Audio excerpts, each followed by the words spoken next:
friends and fans of the Mineral Deposit Research Unit, the MDRU. My name is Dianne Mitchinson. I'm a research associate at MDRU. We're doing some amazing and interesting research at the Mineral Deposit Research Unit, and we've decided that we'd like to start to share some of this awesome research with our fans and friends through some interviews with our awesome researchers and our staff. So our first interview today is with Alan Wainwright. He's a research associate at MDRU, PhD, PGO, and he's working on the Western Tethyan project at MDRU. Thank you, Al, for joining us today. Thanks, Anne. Glad to be here. So Alan and I go back pretty far. We both started our PhDs in 2004 at MDRU with Dick Tosdal as our supervisor. And we had some really fun times back then being mentored and by Dick Tosdal. And now we're both back at MDRU as research associates doing some fun, new, exciting research there. And I would like to just extend my gratitude to Al today for joining us and telling us a little bit about the project, his experience also, and the project that he's working on currently. So first of all, Al, I'm going to just throw this at you. So back in the day when we first met in 2004,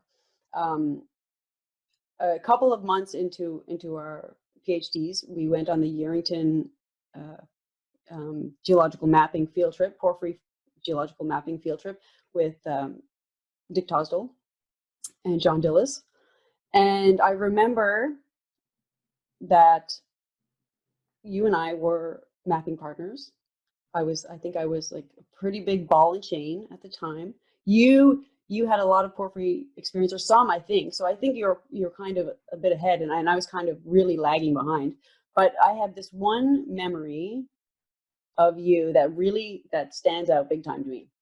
So we were mapping a trench, and I can't remember the name of the trench. Do you know the name of the trench? Was it the blue something or other?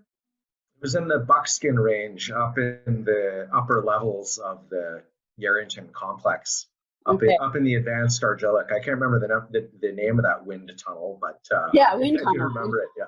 Yes. Okay. So we were there, and we were mapping along the trench, and we were told we were using the anaconda mapping method, mapping alteration, mineralization, rock type, structure. And we're mapping along, and I'm just doing what they're telling me to do. Like, okay, there's supposed to be sericite and all this and that. And you know, after an hour of mapping, you kind of had this like existential crisis. I had an episode. You remember this? And I do, yeah.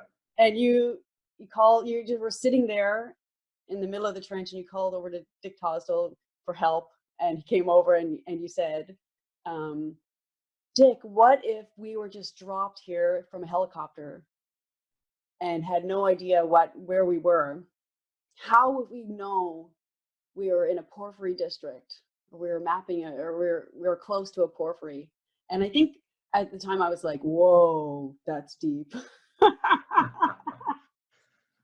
I was like, wow, all I was doing was doing as I was told, like map sericite, map chloride, and don't worry, we're near porphyry. But I thought that you were asking, like, suddenly I realized, wow, that's actually a very good question.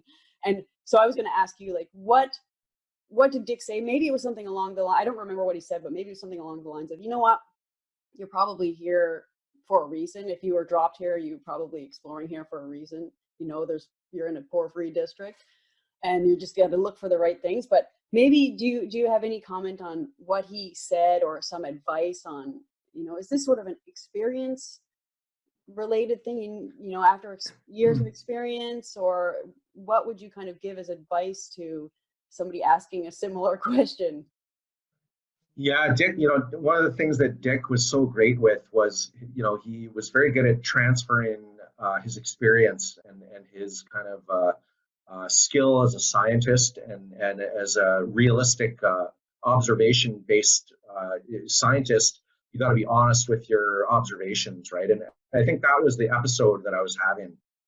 So I think when you're on an exercise in a mapping school, you're armed with some knowledge and information that you might not normally have if you get dropped off by the helicopter. That's right. So what I found frustrating was that all the students that were going along mapping in these trenches and calling out, okay, well, this is the pyrophyllite zone, this is the Andalusite zone, this is the diaspore area, and this is the alunite area. I was like, I can't see any of these minerals. Okay.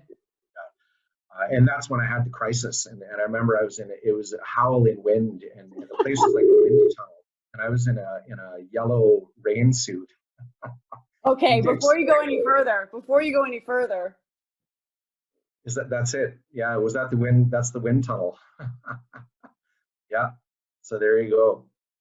2004. And I don't know if this was pre or post existential crisis, but yeah, it looks. I was back on my feet. Maybe this was after Dick helped me piece myself back together. So yeah, those calming and reassuring words from Dick, I've held close to this day. In fact, yeah. And the point being that you've got to be dead honest with your observations, record things diligently, and be honest with the knowledge and the information. And then what he then told me actually was that the successful geologists, the ones that are going to make the discoveries, are the ones that make those observations carefully and honestly, and then piece the interpretation and the big picture together afterwards once you've got all the data in front of you. Yeah. So that another, one of many, many valuable experiences that all of us, I think, gleaned out of working with Dick Tosdal. Yeah. During those years at MDRU.